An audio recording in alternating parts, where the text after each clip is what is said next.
Kaum muslimin yang dimuliakan Allah Subhanahu wa taala, setiap manusia tentu ingin hidup bahagia. Berbagai cara dan upaya dilakukan agar bisa mendapatkan kebahagiaan. Tetapi tidak semua orang tahu rahasianya, bagaimana caranya agar bisa mendapatkan kebahagiaan yang hakiki. Bahagia di dunia, lebih-lebih bahagia di akhirat nanti. Allah Subhanahu wa taala meletakkan kebahagiaan makhluknya sesuai dengan habitatnya. Allah Subhanahu wa taala menciptakan makhluk yang bernama burung. Dia terbang dari satu pohon ke pohon yang lain, hingga dari satu dahan ke dahan yang lain, kemudian terbang ke atas yang luas. Saat itulah dia bahagia. Dan kalau kita tangkap burung itu, kemudian kita masukkan ke dalam sebuah sangkar, walaupun sangkar itu terbuat dari emas sekalipun, burung tersebut tidak bahagia. Allah Subhanahu wa taala menciptakan makhluk yang bernama ikan. Ikan akan bahagia manakala ia bisa berenang di lautan yang bebas dan lepas.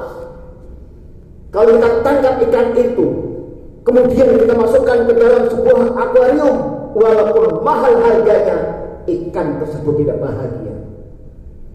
Allah Subhanahu wa taala menciptakan makhluk yang bernama cacing.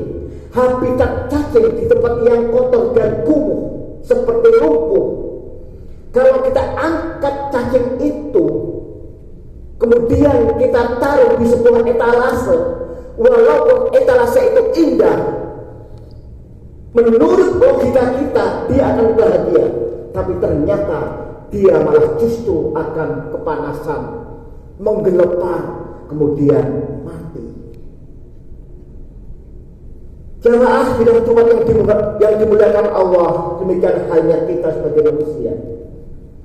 Allah Subhanahu wa taala meletakkan kebahagiaan, kejayaan, dan kesuksesan hidup manusia hanya pada amalan agama yang sempurna. Sejauh mana manusia mampu mengamalkan agama dengan sempurna, maka pasti dan pasti dia akan bahagia. Oleh karena itu, Allah Subhanahu wa taala menghendaki kita bagaimana kita mampu mewujudkan agama ini dalam kehidupan sehari-hari secara sempurna, secara utuh, secara komprehensif, secara holistik. Yang dalam bahasa agama disebut dengan kafah. Sebagaimana Allah berfirman, Bismillahirrahmanirrahim, Ya ayyuhalladzina amanu qulu fis-silmi kafah wa la tattabi'u khutuwatis syaitan innahu lakum aduwwun mubin. Wahai orang-orang yang mengimani, masuklah ke dalam kedamaian, masuklah ke dalam agama ini kafatan secara sempurna.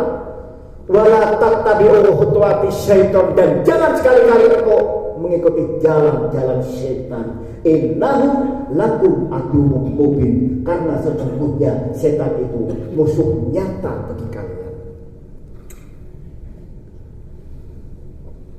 Ayat ini menegaskan kepada kita bahwa Allah menghendaki kita agar bisa mengamalkan agama ini secara utuh dan sempurna. Kalau ini dilakukan, maka hidup kita akan bahagia. Ada sebagian orang beranggapan bahwa dengan harta yang berlimpah hidupnya akan bahagia. Kalau memang hanya dengan harta saja, tanpa dibarengi oleh agama, hidup akan bahagia. Tentu yang paling bahagia di permukaan bumi ini sepanjang sejarah adalah Qarun. Demikian kaya Qarun, demikian kayanya sang Qarun, sehingga hari ini kalau orang menemukan harta terpendam disebut dengan harta karun. Ada sebagian orang yang beranggapan bahwa dengan kedudukan jabatan yang tinggi hidupnya akan bahagia. Kalau memang hanya dengan jabatan saja tanpa dibarengi oleh agama hidup akan bahagia, tentu yang paling bahagia di dunia ini adalah Fir'aun. Dia seorang penguasa yang tanpa tanding di zamannya, harta berlimpah di mana-mana, kekuasaannya luas, bala tentaranya banyak, tapi ternyata Fir'aun tidak bahagia dia mengalami tragedi ending. Nasibnya sama dengan Korun. Akhir hayatnya sangat mengenaskan. Fir'aun beserta seluruh pasukannya ditenggelamkan oleh Allah ke dasar lautan. Kaum muslimin yang dimuliakan Allah, kemudian muncul sebuah pertanyaan. Bagaimana agar hidup kita ini tenang, bahagia, tentram, damai, hidup dengan penuh dengan keberkahan? Allah Subhanahu wa taala sudah menyiapkan satu cara, satu kunci di dalam surat Al-A'raf ayat 96 yang berbunyi, Bismillahirrahmanirrahim, walau anna ahlal qura amanu wa taqaw la fatahna alaihim barakatim minas samai wal ardi. Sekiranya ada satu penduduk kota, penduduk kampung, penduduk desa, warga sebuah negara aman, mereka beriman, wattaqau dan bertakwa, Allah turunkan keberkahan itu dari langit, dan Allah keluarkan keberkahan itu dari dalam bumi. Dari ayat ini kita bisa mengambil satu kesimpulan bahwa untuk hidup berkah, hidup bahagia itu kuncinya dua. Yang pertama adalah iman, dan yang kedua adalah takwa. Kunci pertama adalah meningkatkan iman. Iman adalah sesuatu yang abstrak, tidak kelihatan mata, tapi tanda-tanda orang beriman Allah Subhanahu wa ta'ala sebutkan dalam Al-Quran banyak sekali. Di antaranya adalah innama ya'muru masajida wa iman amana billah. Hanyalah orang-orang yang memakmurkan masjid, dialah orang yang beriman kepada Allah.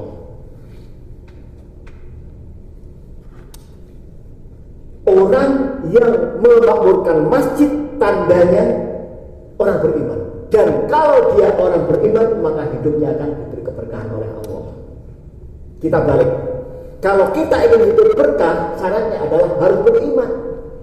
Dan salah satu ciri orang beriman adalah memakmurkan masjid.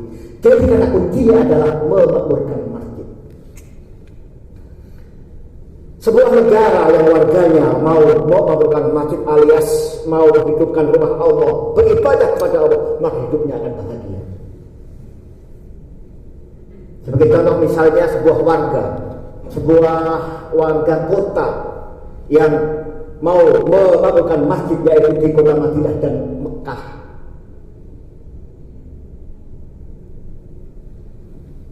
Dan di sana adalah kota yang makmur, kota yang sejahtera.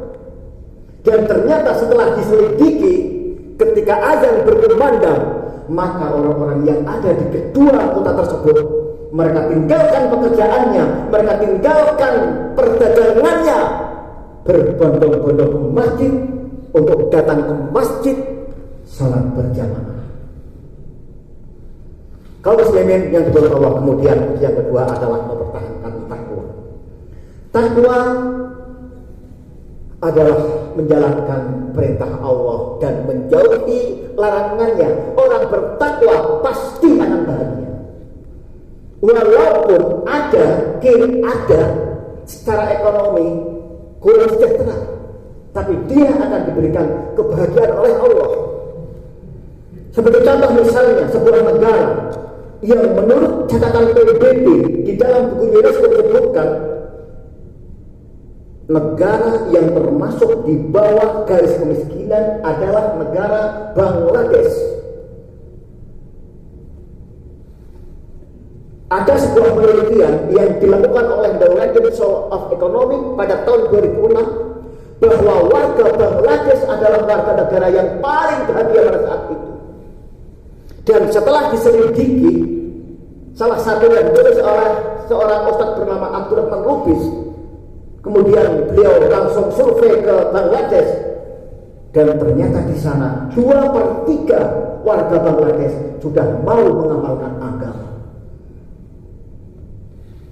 Kondisi di masjid, sholat subuh, duhur, asar, maghrib, dan isya sama ramainya dengan sholat Jumat. Coba kita bandingkan dengan negara-negara maju seperti Amerika Serikat misalnya. Amerika adalah negara yang sangat maju, negara superpower. Tapi ternyata dalam hal kebahagiaan, Sebuah penelitian menyebutkan Amerika itu hanya menempati urutan ke-43. Demikian juga Jepang, negara yang serba teknologi. Ternyata warga Jepang tidak banyak yang bahagia. Indikasinya setiap tahun angka harakiri naik, setiap tahun angka bunuh diri senantiasa grafiknya naik. Itu menandakan indikasi bahwa warga negara Jepang itu tidak bahagia. Kalau muslimin yang dimuliakan Allah, kesimpulan khutbah pada siang hari ini, kalau kita ingin bahagia, kalau kita ingin hidupnya berkah, maka kuncinya yang pertama adalah meningkatkan iman, dan kemudian yang kedua mempertahankan takwa. Mudah-mudahan Allah Subhanahu wa taala senantiasa menjaga iman dan takwa kita, sehingga pada saat nanti ketika kita dipanggil oleh Allah, kita menghadap Allah dalam keadaan membawa iman dan membawa